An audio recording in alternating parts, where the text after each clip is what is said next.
Hello guys and welcome back to another video of our channel. आज के lecture के अंदर हम पिकार्ड्स मेथड का दूसरा एग्जांपल लेके आ चुके हैं। इसके पहले के लेक्चर के अंदर हमने न्यूमेरिकल एनालिसिस के अंदर पिकार्ड्स मेथड को स्टार्ट किया था, उसकी एप्लीकेशन थोड़ी सी और उसका एक एग्जाम्पल को सॉल्व किया था। आज हमारे पास उसका दूसरा लेक्चर है और उसका दूसरा एग्जाम्पल है। हमको दिया हुआ है कि using Picard's method solve dy by dx equals to minus x y with x0 equals to 0 y0 equals to 1 up to third approximation. कौन सी चीज़ दी हुई है? सबसे पहले एक बात तुमको पता है कि x0 और x दोनों सेम होंगे और y0 और y वो भी क्या होंगे? सेम होंगे। कहाँ तक जाना है? थर्ड अप्रोक्सीमेशन, यानी कि y1 y2 और y3 इन तीन अप्रोक्सीमेशन तक हम जाएंगे। ठीक है, सो वीडियो के अंदर एंड तक बने रहेगा। काफ़ी सिंपल और बहुत ही छोटा सा एग्जाम्पल है, फटाफट से कंप्लीट कर देते हैं। सबसे पहले हमको क्या करना है? हमको पता है, हमको सबसे पहले पहला इक्वेशन हमारा याद होना चाहिए। आंसर स्टार्ट करते हैं, मैंने आपको समझाया था कि पहला इक्वेशन कौन सा होगा। So y equals to y0 plus integration of 0 to x, फिर आएगा fxy इंटू डी एक्स। ठीक है, ये इक्वेशन कहाँ से आया था वो मैंने इसको पहले के लेक्चर के अंदर आपको समझाया था, पिकार्ड्स मेथड के पहले लेक्चर के अंदर। ठीक है, इसके पहले के लेक्चर के अंदर। अब यहाँ पर y0 इक्वल टू क्या दिया हुआ है? 1 दिया हुआ है। सो y इक्वल टू हमको क्या मिल जाएगा? y0 की जगह हम रखेंगे 1 प्लस इंटीग्रेशन 0 टू x, फिर fxy यानी कि हमको क्या दिया हुआ? कोई फंक्शन दिया हुआ है और वो फंक्शन हमको यहाँ पर क्या दिया हुआ है? dy by dx और fxy अब क्या होता है? फंक्शन होता है। उसकी वैल्यू हमको दी हुई है माइनस एक्स वाई, तो इसकी जगह हम पुट करेंगे माइनस एक्स y और इंटू जो dx था वो कैसा रहेगा? वैसे का वैसा रहेगा। इसको हम दे देते इक्वेशन नंबर 1। अभी जो हम सारे के सारे जो थर्ड अप्रोक्सीमेशन यानी कि y1 y2 और y3 फाइंड करेंगे वो क्या होगा? ये इक्वेशन के ऊपर से हम फाइंड करेंगे। सो डायरेक्टली सबसे पहले क्या करते हैं? हम फर्स्ट अप्रोक्सीमेशन फाइंड करते हैं। So now for first approximation अभी हमको पता है कि फर्स्ट अप्रोक्सीमेशन के अंदर हम क्या करेंगे? ये इक्वेशन है, उसके अंदर पहला अप्रोक्सीमेशन क्या होगा? y की जगह आएगा y1। हमको पता है 1 वैसे का वैसा रहेगा, 0 टू x भी वैसे का वैसा रहेगा। हमको x के रिस्पेक्ट में क्या करना है? इसका इंटीग्रेशन करना है। सो x भी वैसे का वैसा रहेगा, लेकिन y की जगह हम क्या करेंगे? कोई वैल्यू पुट करेंगे। सो फर्स्ट अप्रोक्सीमेशन के अंदर हम y इक्वल टू क्या पुट करेंगे? जो हमको ऊपर y0 दिया होगा या फिर ऊपर हमको y दिया होगा वो क्या करेंगे? हम पुट करेंगे। y0 इक्वल टू 1 है, मतलब y इक्वल टू भी क्या होगा? 1। So put y equals to 1। यहाँ पर y की जगह 1 पुट नहीं करना है, यहाँ पर y की जगह 1 पुट करना है। ठीक है, so now for first approximation, पहले अप्रोक्सीमेशन के लिए हम क्या करेंगे? y इक्वल्स टू 1 पुट करेंगे ये इक्वेशन के अंदर। अभी सारे के सारे जो अप्रोक्सीमेशन होंगे वो यही इक्वेशन से हम क्या करेंगे? सॉल्व करेंगे। So first approximation y equals to क्या होगा? सो y इक्वल्स टू का y1। हमको पता है पहला अप्रोक्सीमेशन क्या होता है? y1 equals to 1 plus integration 0 to x, minus वैसे का वैसा, x भी वैसे का वैसा, और y की जगह हम क्या पुट करेंगे? 1।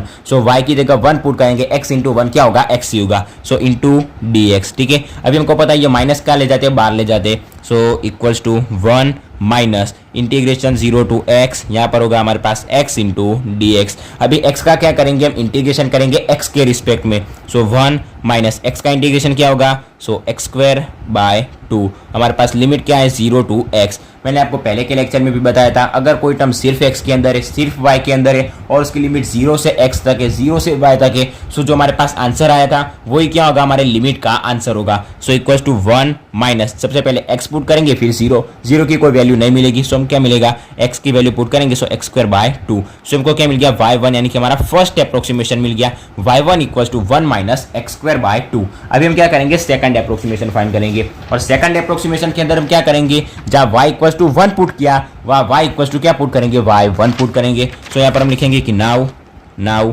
फॉर सेकंड अप्रोक्सीमेशन के अंदर हम क्या करेंगे कि put y equals to y1। फिर थर्ड अप्रोक्सीमेशन के अंदर हमने y2 फाइंड किया होगा, यानी कि सेकंड अप्रोक्सीमेशन फाइंड किया होगा। सो y की जगह हम y2 पुट करेंगे। सो सेकंड अप्रोक्सीमेशन यानी कि क्या होगा? y2 क्या होगा? सेकंड अप्रोक्सीमेशन इक्वल्स टू यहाँ पर क्या है? 1, तो 1 वैसे का वैसा प्लस सारा भी जो हम सॉल्व करेंगे वो ये इक्वेशन से सॉल्व करेंगे, इसी इक्वेशन से सॉल्व करेंगे। ठीक है, इंटीग्रेशन 0 टू x, फिर माइनस वैसे का वैसा, x भी वैसे का वैसा, और y की जगह हम क्या पुट करेंगे? y1, और y1 हमको क्या मिला? ये term 1 minus x square by 2। सो उसकी जगह हम पुट करेंगे 1 माइनस एक्स स्क्वायर बाय 2, और ये इंटू डी एक्स वैसे का वैसा रहेगा। यहाँ पर y आ गया, y की जगह हमने वैल्यू पुट कर दी, ये x और into d x. So into आएगा d x. So equals to 1 वैसे का वैसा, इंटीग्रेशन 0 टू x, ये माइनस एक्स को हम अंदर मल्टीप्लाई कर देते हैं। सो क्या होगा? Minus x minus minus plus x cube by 2। ठीक है। अभी क्या होगा इंटू डी एक्स, यानी कि अभी हम क्या करेंगे इसका डिफरेंशिएशन करेंगे, सॉरी इंटीग्रेशन करेंगे। सो 1 प्लस इंटीग्रेशन करेंगे, सो हमको माइनस एक्स का क्या मिलेगा माइनस और एक्स स्क्वायर बाय 2, फिर प्लस एक्स क्यूब बाय 2 का क्या मिलेगा एक्स क्यूब का हो जाएगा एक्स की पावर 4 और बाय जो बड़ी हुई पावर 4 है वो नीचे आएगी और नीचे ऑलरेडी 2 था और 4 इंटू 2 क्या होगा 8 और dx की रखने की जरूरत नहीं क्योंकि इंटीग्रेशन हो गया। लिमिट थी हमारे पास 0 टू x लिमिट होती है, अंदर सिर्फ x वाला टर्म होता है। सो जो हमारा लिमिट जो इंटीग्रेशन का आंसर आया था वो हमारा क्या होगा लिमिट का answer. So 1 plus sorry minus आएगा ये, सो हमको मिलेगा answer equals to sorry 1 minus x square by 2 plus x के पावर 4 बाय 8। ये हमको क्या मिल गया y2, यानी कि सेकंड अप्रोक्सीमेशन मिल गया। हमको कहाँ तक पूछा गया है कि थर्ड अप्रोक्सीमेशन हमको फाइंड करना है। अब टू थर्ड अप्रोक्सीमेशन, यानी कि थर्ड अप्रोक्सीमेशन अभी भी फाइंड करेंगे। थर्ड अप्रोक्सीमेशन क्या होगा y3। So now for third approximation,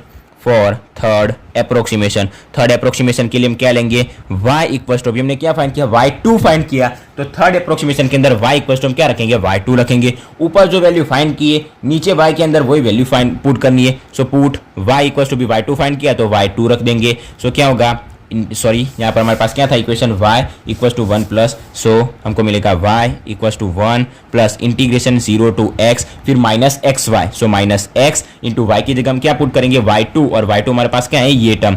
so 1 minus x square by 2 plus x की पावर 4 बाय 8 और इंटू क्या आएगा dx आएगा। ठीक है, ये x वाला टर्म है उसको अंदर मल्टीप्लाई करेंगे। So equals to 1 plus integration 0 to x क्या होगा minus x plus x cube by 2 और माइनस एक्स की पावर 5 बाय 8 और इंटू क्या होगा dx। इसका क्या करेंगे हम इंटीग्रेशन, अभी इसका इंटीग्रेशन करेंगे। So equal to 1 plus integration minus x का इंटीग्रेशन क्या होगा डायरेक्टली ब्रैकेट के अंदर हम लिखते हैं। सो माइनस वैसे का वैसा एक्स का होगा एक्स स्क्वायर बाय 2 फिर प्लस एक्स क्यूब का क्या होगा एक्स की पावर 4 बड़ी पावर 4 नीचे आएगी। सो 4 इंटू 2 क्या होगा 8 फिर माइनस एक्स की पावर 6। सो 6 और बड़ी पावर 6 नीचे आएगी। 8 इंटू 6 क्या होगा 48। तो ये हमको मिल गया थर्ड अप्रोक्सीमेशन। अभी हम क्या करते हैं ये पूरा टर्म बाहर लिख देते हैं। सो हमको उसका आंसर क्या मिलेगा। सो इक्वल्स टू हमको क्या मिलेगा 1 फिर ये माइनस टर्म बाहर आ जाएगा। सो minus x square by 2 plus x की पावर 4 बाय 8 माइनस एक्स की पावर 6 बाय 48। ये हमको किसकी वैल्यू मिल गई y। हमने कौन सा थर्ड अप्रोक्सीमेशन फाइंड किया था तो क्या होगा y3। सो हमको वैल्यू मिल गई y3 की, यानी कि ये हमको क्या मिल गया हमारा थर्ड अप्रोक्सीमेशन। हमको यहाँ पर एग्जांपल के अंदर दिया हुआ था कि थर्ड अप्रोक्सीमेशन तक हमको जाना है, तो थर्ड अप्रोक्सीमेशन कौन सा होगा y1 y2 और थर्ड अप्रोक्सीमेशन होगा y3। सो हमको यहाँ पर y3 की वैल्यू मिल गई। ठीक है, यहाँ तक तो हम सबसे पहले हमने क्या फाइंड किया y1 फाइंड किया। यहाँ से हमको सबसे पहले पता है ये फॉर्मूला रखेंगे हम। फॉर्मूला के अंदर हमको y की वैल्यू दी होगी।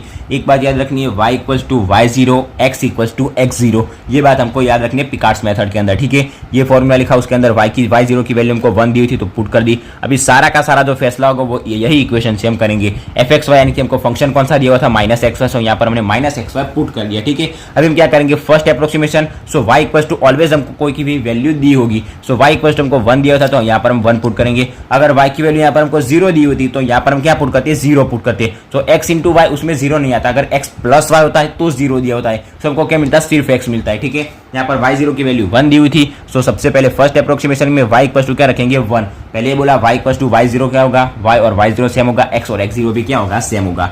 सो y0 की जगह y और y की जगह रखेंगे 1। सो हमारा पहला अप्रोक्सीमेशन होगा। उसके बाद क्या होगा सेकंड अप्रोक्सीमेशन में अंदर y की जगह y1 पुट करेंगे। हमने y1 फाइंड किया सो y की जगह y1 रखेंगे। फिर थर्ड अप्रोक्सीमेशन के लिए क्या करेंगे y की जगह ऊपर y2 फाइंड किया तो y2 रखेंगे। सारा का सारा भी फैसला कैसे होगा यही इक्वेशन से होगा। ठीक है, यहाँ पर y की वैल्यू चेंज करते जाएंगे, हमको अलग अलग अप्रोक्सीमेशन मिलते जाएंगे। ठीक है, सो आज के लेक्चर के अंदर हमने सॉल्व किया पिकार्ड्स मेथड का दूसरा एग्जाम्पल। काफी सिंपल और इजी एग्जाम्पल था।